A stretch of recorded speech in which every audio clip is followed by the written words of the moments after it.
Chapter 1. Patella.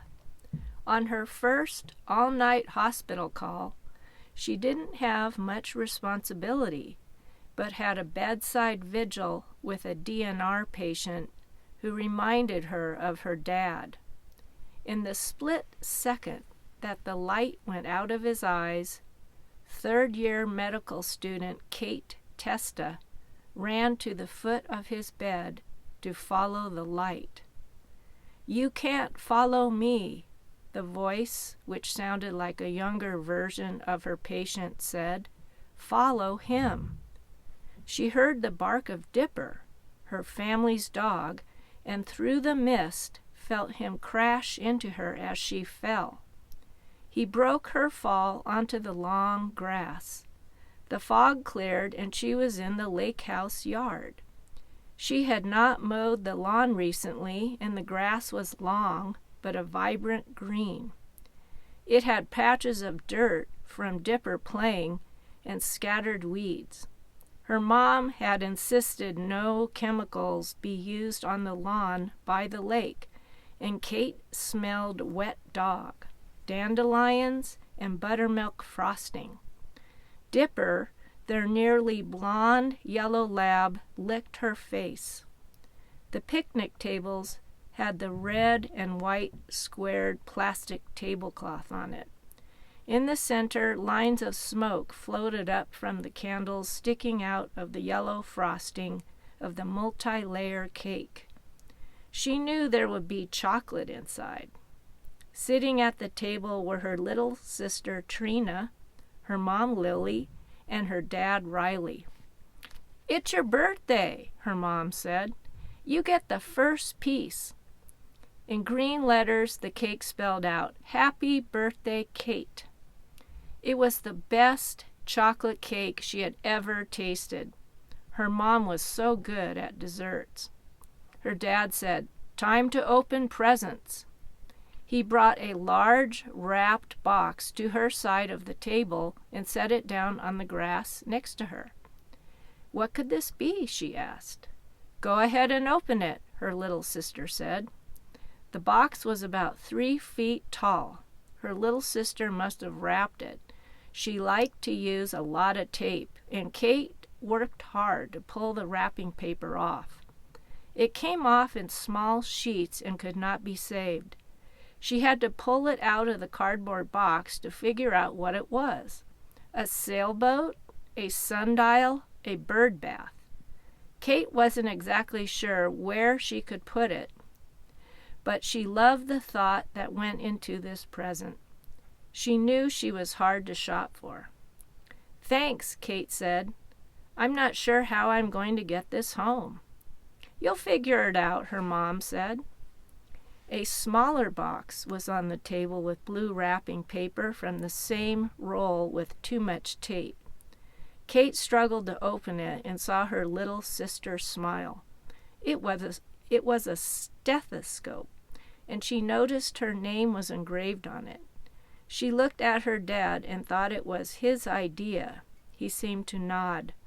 "Okay, presents are done. We get to go sailing," her sister said. The little hand tugged on hers and pulled her towards the dock. The sailboat was ready to go. She just needed to raise the mainsail. Dipper jumped on the bow. Her little sister took the painter off the pier post and jumped into the cockpit.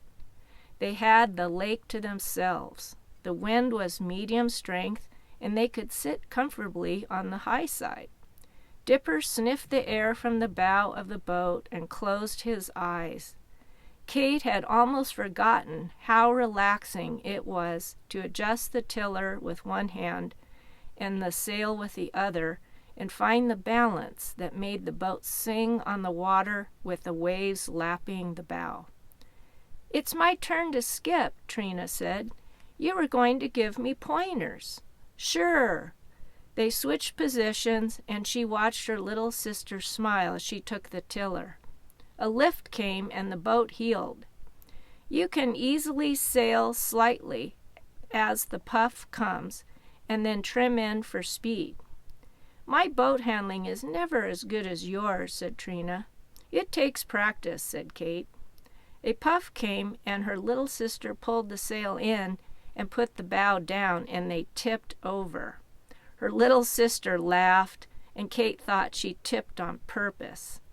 Dipper had jumped into the cockpit and found a place to stay dry while the boat was on its side.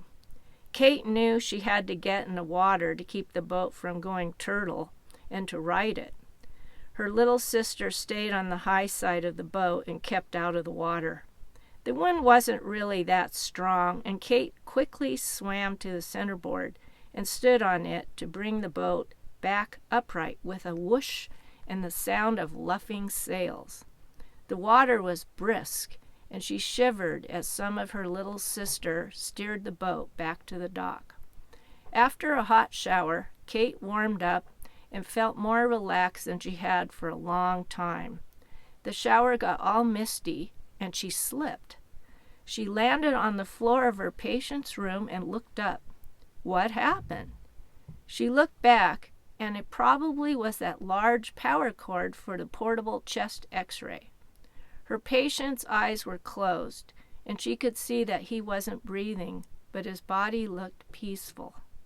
As she stood up from the floor, she felt her body for any signs of injury, but could find none except for a small bump on her knee.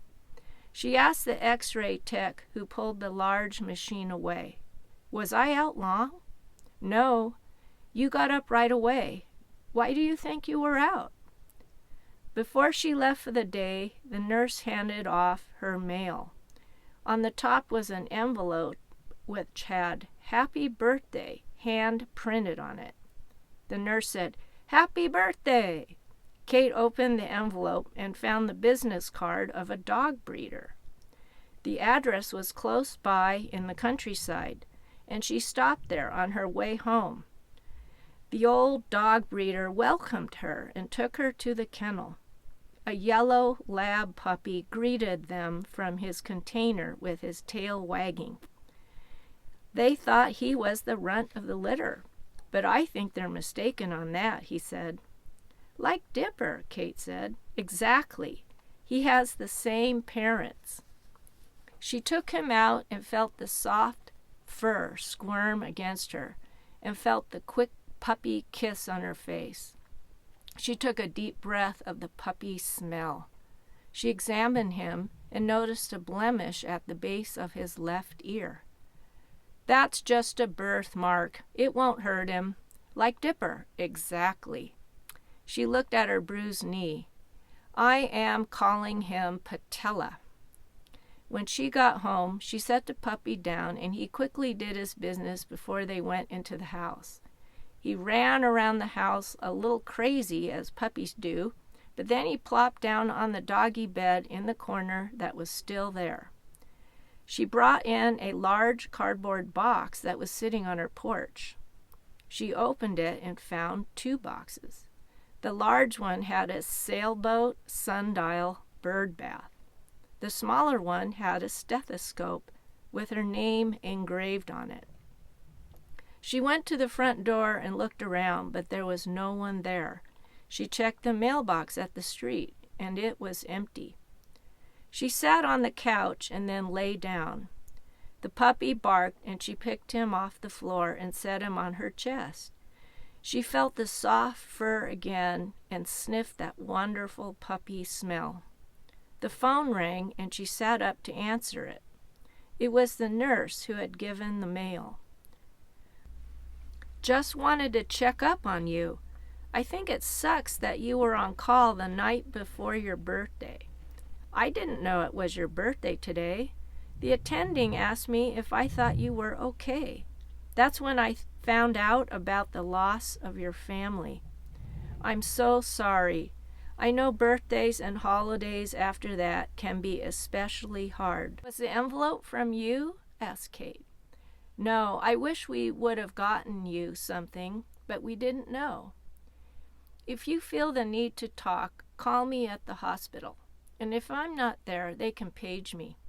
Kate asked, "Do you know who the envelope was from?" "No, it just showed up in your stack."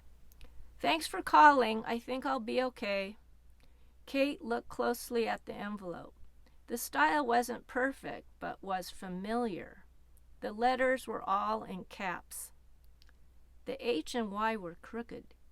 She went to the bowl of cards on the dining room table and found the birthday card from last year that her little sister had made. She looked carefully and saw the same crooked H and crooked Y. It was signed by her little sister, her mom, and her dad. The puppy barked twice. That's what Dipper would have done, she thought.